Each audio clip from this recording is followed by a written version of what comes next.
மிதுனராசி நேயர்களே, சனிப்பெயர்ச்சி 2025 உங்களோட ராசிக்கு எப்படி இருக்க போகுது? அதாவது சனி பகவான் இதுவரைக்கும் உங்களோட ராசிக்கு 9வது வீட்டில் இருந்தார். 2025 மார்ச் மாதம் 29ஆம் தேதி உங்களோட ராசிக்கு 10வது வீட்டுக்கு வர போகிறார். அதாவது 8வது வீட்டுக்கும் 9வது வீட்டுக்கும் அதிபதியான சனி 10வது வீட்டுக்கு வர போகிறாரு. அங்கே இருந்துக்கிட்டு உங்களோட ராசிக்கு 12வது வீட்டை பார்க்க போகிறாரு, 4வது வீட்டை பார்க்க போகிறாரு, 7வது வீட்டை பார்க்க போகிறாரு. அப்போ இதுக்கு முன்னாடி சனி இருந்த இடம் நல்லதா ஜோசியரை? இப்போ இருக்க போகிற இடம், அதாவது 9ஐ விட 10 நல்லதா அப்படிங்கிற கேள்வி தான் உங்ககிட்ட இருக்கும். இதை வச்சு ஏதாவது நம்ம உருப்படியாக அடையலாமா, நமக்கு ஏதாவது முன்னேற்றம் இருக்கா அப்படிங்கிற நிலை அப்படிங்கிறது பல பேருக்கு பலவிதமான சிந்தனை இருக்கும்.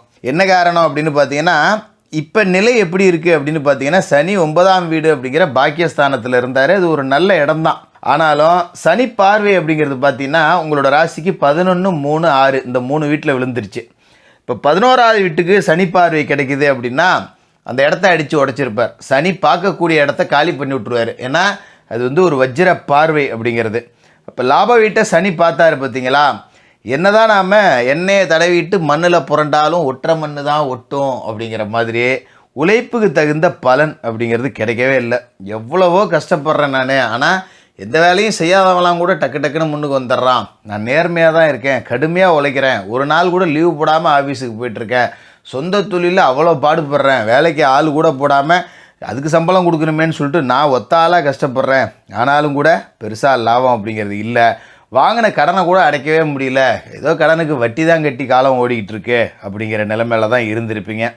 அதுமாரி 3ஆம் வீடு அப்படிங்கிறதையும் பார்த்துட்டார் இல்லையா? சகோதர ஸ்தானம் அப்படிங்கிறத சனி பார்த்து அண்ணன் தம்பிகளுக்குள்ளேயே அடிப்படியில் கொண்டு போய் விட்டுருப்பார். அண்ணன் தம்பிகளுக்குள்ளேயே ஒரு ஒத்துமை இல்லை, ஒரு சின்ன பிரிவு உண்டாயிடுச்சு, ஒரு சொத்து பத்து பிரிச்சுக்கிறதுல சண்டை, ஒரு மனஸ்தாபம், இந்த மாதிரியான வேலைகள் அப்படிங்கிறதெல்லாம் கூட நடந்திருக்கும். அதாவது கண்ணார பார்த்துருப்போம், அவங்க நல்லா இருந்தால் நாம் சந்தோஷப்படுற ஆளாக ஆளாக இருப்போம், நாம் நல்லா இருக்கோம் அப்படின்னாலே அவங்களுக்கு கொஞ்சம் ஆகாது. அதை நம்ம எப்போ பார்த்தாலும் அவங்களுக்கு கீழே இருக்கணும் அப்படிங்கிற ஒரு நிலையை உங்களுக்கு கொடுத்துருப்பாரு. இதுமாதிரி 6ஆம் வீட்டில் சனி பார்வை விழுந்துச்சு அப்படிங்கிறது ஓரளவுக்கு நல்லது தான். ஒரு நோய் நொடி இல்லாமல் வாழ்க்கை அப்படிங்கிறத வாழ்ந்துருப்பீங்க. ஓரளவுக்கு பெருசாக கடன் நெருக்கடி இல்லை. கடன் வாங்கி வச்சுருக்கேன், ஆனால் இன்றைக்கி எடுத்து வைன்னு எவனும் என் முன்னாடி நின்று கேட்டுற முடியாது. அந்த அளவுக்கு நான் கை நீட்டி கந்து வட்டி போக்குவரத்துக்கெலாம் வாங்கலை, நகை நிறையா பேங்கில் கிடக்கு, அவ்வளோதான், நோட்டீஸ் வருது வட்டி கட்டிக்கிறேன் அப்படிங்கிற நிலமையில தான் இருந்திருக்கும். சரி, இப்போ சனி 10வது வீட்டுக்கு வராரே எப்படி அப்படின்னு நீங்கள் கேட்கலாம். இந்த சனி பகவான் உங்களோட ராசிக்கு 10வது வீட்டுக்கு வர்ற காலகட்டம் அப்படிங்கிறது ரொம்ப அற்புதமான ஒரு காலகட்டம். என்ன காரணம் அப்படின்னு பார்த்தீங்கன்னா, உங்களோட ராசியை பொறுத்த வரைக்கும் இந்த கர்மஸ்தானம் தொழில்ஸ்தானத்துக்கு சனி வரும்போது மிகப்பெரிய ராஜயோகம் அப்படிங்கிறத கொடுப்பாரு. அதோட 12வது வீட்டில் சனி பார்வை அப்படிங்கிறது விழுது பார்த்தீங்களா? விரைய செலவை சனி பார்த்துறாரு அப்படிங்கிறதால அபவிரைய செலவுகள் பூரா அடிபட்டு போயிடுது. மருத்துவ செலவு பண்ணிக்கிட்டு இருந்திருப்பீங்க, அப்பாவுக்கு உடம்பு சரியில்லை, அம்மாவுக்கு உடம்பு சரியில்லை, மனைவிக்கு உடம்பு சரியில்லை, பிள்ளைகளுக்கு உடம்பு சரியில்லைன்னு ஒருத்தர் மாற்றி ஒருத்தருக்கு வைத்திய செலவு பண்ணிக்கிட்டு இருந்தீங்க பார்த்தீங்களா? அந்த நிலைமை இனிமேல் வராது. சுபவிரைய செலவுகள் தான் வரும். இந்த சனிப்பெயர்ச்சி காலகட்டத்தில் தொழில் ஒரு நல்ல வளர்ச்சியை எட்டும். தொழிலை வச்சு நம்ம ஒரு துணிஞ்சு 10 ரூபா ஒரு லோன் போடலாம். பரவாயில்ல, என் தொழில் ஒரு நல்ல உயரத்துக்கு வந்துருச்சு, மாதம் தொழிலில் ஒரு 30,000 40,000 அப்படிங்கிறது உறுதியாக கிடைக்குது, அதை வச்சு நான் முன்னுக்கு வரணும் அப்படின்னா சரி, இப்போ நமக்கு தான் 30,000 வருது, ஒரு 5,000 டியூ கட்டுவோம் அப்படின்னு சொல்லிட்டு ஒரு லோன் போடலாம். லோன் போட்டு சொந்த வீடு கட்டலாம், மனை வாங்கலாம், மண் வாங்கலாம். விவசாய நிலம் வருது அப்படின்னா அதையும் நீங்கள் வாங்கி போடலாம். ஏற்கனவே விவசாயம் பார்த்துக்கிட்டு இருக்கேன்னா இப்போ அண்டை எல்லார் வகையில் நிலம் விலைக்கு வந்ததுன்னா அதை நீங்கள் வாங்கி போடலாம். இந்த மாதிரியான நல்ல மாற்றம் அப்படிங்கிறது இந்த வருடத்தில் நிறையா இருக்கும். அதுமாரி 9ஆம் வீட்டுக்கு ராகு போவார் இந்த காலகட்டத்தில். அதாவது மே மாதம் 18ஆம் தேதியில் 9ல் ராகு போவாருங்கிறப்ப தந்தையாரோட உடல் ஆரோக்கியத்தில் கொஞ்சம் கவனமாக இருக்கணும். ஏன்னா ராகு 9ஆம் வீட்டுக்கு இருக்கார் அப்படின்னா தந்தையை கொஞ்சம் பாதிப்பார். தந்தைக்கு அடிக்கடி உடம்பு சரியில்லாமல் போவோம், திடீர்னு ஒரு பூச்சிப்பொடி கடிக்கிற மாதிரி ஒரு சூழல் அப்படிங்கிறது வரும். அதனால் கொஞ்சம் கவனமாக பார்த்துக்கணும். சரி, இந்த 10ஆம் இடத்துல இருக்கிற சனியால் தொழில் தொடங்கலாமா அப்படின்னா தாராளமாக தொடங்கலாம். அதாவது தொழிலாளிகளை எல்லாத்தையும் முதலாளிகளாக மாற்றி காட்ட போகிற ஒரு சனி பயிற்சி இது. ரொம்ப நாளாக ஒருத்தர்கிட்ட வேலை செய்கிறேன், கடைசி வரைக்கும் வேலை தான் செஞ்சுக்கிட்டு இருக்கேன், இப்படியே அடுத்தவனுக்கு உழைச்சி விட்டியே என் காலம் ஓடி போயிடுமா, எனக்குன்னு ஏதாவது நம்ம பண்ணிக்கவே முடியாதா அப்படிங்கிற ஏக்கத்தில் இருந்தவங்களுக்கெல்லாம் சொந்தமாக தொழில் தொடங்கக்கூடிய ஒரு வாய்ப்பு அப்படிங்கிறத இந்த சனி பயிற்சி கொடுத்துரும். ஒரு இடத்துல வேலை செஞ்சுக்கிட்டு இருந்தவங்க கூட சரி போதும் இன்னொருத்தவங்களுக்கு உழைச்சது, நம்ம ஏதாவது ஒரு கடையை போடுவோம் அப்படின்னு சொல்லிட்டு ஒரு சின்ன முதலீட்டில் ஒரு கடை அப்படிங்கிறத போடலாம் அப்படின்னு ஆரம்பிப்பீங்க. இதிலே இன்னும் சிறப்பு என்ன அப்படின்னு பார்த்தீங்கன்னா, ஒரு பகுதியில் வேலை செஞ்சுக்கிட்டு இன்னொரு பகுதியில் ஒரு பகுதி நேரமாக தொழில் செய்யக்கூடியவர்களுக்கான வாய்ப்பும் அப்படிங்கிறதும் இந்த காலகட்டத்தில் கிடைக்கும். சரிப்போ இவ்வளோ நேரத்தில் தானே வேலை செய்கிறோம், மீதி நேரத்தில் ஏதாவது ஒரு கடையை போட்டு பொழைப்போம், இல்லைனா ஒரு வண்டி ஒன்று வாங்கி விட்டு வாடகை இடைக்கு விடுவோம் அப்படின்னு சொல்லிட்டு முதலாளிகளாக மாறக்கூடிய எண்ணம் உங்களுக்கு வரும். அதை செஞ்சும் காமிச்சிடலாம் இந்த சனிப்பெயர்ச்சி காலகட்டத்தில். அப்போ நமக்காக உழைக்கிறதுக்கு இன்னொரு நபர் இருக்கார். நம்ம ஒருத்தர்கிட்ட வேலை செஞ்சாலும் நம்மக்கிட்ட ஒருத்தர் வேலை செய்கிற அளவுக்கு வேலை கொடுக்க போகிறீங்க. அதான் நான் ஏற்கனவே சொன்ன மாதிரி தான், தொழிலாளிகளை முதலாளிகளாக மாற்றி காட்டுவார் சனி.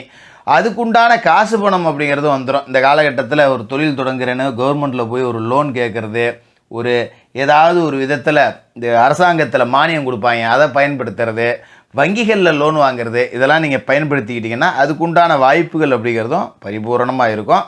அதேமாரி உங்களோட ராசிக்கு 12ஆவது வீட்டில் பதியக்கூடிய சனி பகவானோட அந்த வஜ்ர பார்வை அப்படிங்கிறது நஷ்டங்கள் அப்படிங்கிறதே உங்களுக்கு கொடுக்காது. ஏன்னா விரைய விட்ட சனி பார்க்குறாரு இல்லையா, தொழில் நீங்கள் எது தொழில் தொடங்கினாலும் நட்டம் வராது, 10 ரூபா லாபம் அப்படிங்கிறது உறுதியாக இருக்குது. அதை வச்சு நம்ம சுப விரைய செலவுகள் செய்யலாம். இப்போ 10 ரூபா முதல் போட்டு ஒரு தொழில் தொடங்குகிறோம், 10 ரூபா லாபம் வருது, அதை அப்படியே 20 முதலீடாக மாற்றுறது, அப்படியே ஒன்று மேலே ஒன்று அப்படின்னு போயிட்டே இருக்கக்கூடிய ஒரு அமைப்பு அப்படிங்கிறத சனி பகவான் கொடுக்குறாரு. இந்த சனிப்பெயர்ச்சி முடிஞ்ச இந்த தொடங்குகிற காலகட்டத்தில் பார்த்தீங்கன்னா மே மாதத்தில் விரைய வீட்டில் இருக்கிற குரு உங்களோட சொந்த வீட்டுக்கே வருவார். குரு விரயத்தில் இருக்கிறதும் ஒன்று தான், சொந்த வீட்டுக்குள்ளேயே இருக்கிறதும் ஒன்று தான். அதனால் நீங்கள் அதை பற்றி பெருசாக கவலைப்பட்டுக்க வேண்டியதில்லை. அதுமாரி சனியோட பார்வை அப்படிங்கிறது ராசிக்கு 4ஆவது வீட்டில் விழுவும். தாயாரை குறிக்கக்கூடிய இடம் சுகஸ்தானத்தில் சனி பார்வை விழுது அப்படின்னா தாயாரோட உடல் ஆரோக்கியத்தில் கொஞ்சம் கவனமாக இருக்கணும். அதுமாரி 7ஆம் வீட்டில் சனி பார்வை அப்படிங்கிறது விழுவுது. கலத்திர வீடு அப்படின்னு நம்ம சொல்லுவோம் இதை. இப்போ இந்த கலத்திர வீடு அப்படிங்கிறப்ப கூட்டு தொழில் செய்ய வேண்டாம். 10 ரூபா நம்ம கம்மியாக போட்டு தொழில் செஞ்சாலும் சரி, சின்னோண்டு கடையாக வச்சாலும் சரி, சின்ன தொழிலாக செஞ்சாலும் சரி, கூட்டு தொழில் அப்படிங்கிறது இந்த காலகட்டத்தில் செய்ய வேண்டாம். ஏற்கனவே கூட்டாக தொழில் செஞ்சுக்கிட்டு இருந்தீங்க அப்படின்னா ஒப்பந்தங்களை முறையாக கடைப்பிடிச்சிங்க, இல்லை நல்ல முறையாக பிரிச்சுக்கிறது அப்படிங்கிறது இந்த சனிப்பெயர்ச்சிக்கு முன்னாடியே செஞ்சுக்கிறது அப்படிங்கிறது தான் நல்லது. அதுமாரி நண்பர்கள் வகையில் குடுக்கல் வாங்கல் இருக்கக்கூடாது. நண்பர்கள்ட்ட கொடுத்துருந்தா வாங்கிடுங்க, வாங்கியிருந்தால் டக்குன்னு தூக்கி எரிஞ்சிட்டு போயிடுங்க. எங்கேயோ வெளியில் கூட 10 ரூபா கடை இருக்கலாம், கூட பழகினவங்கள்ட்ட குடுக்கல் வாங்கல் வேண்டாம் அப்படிங்கிற மாதிரி.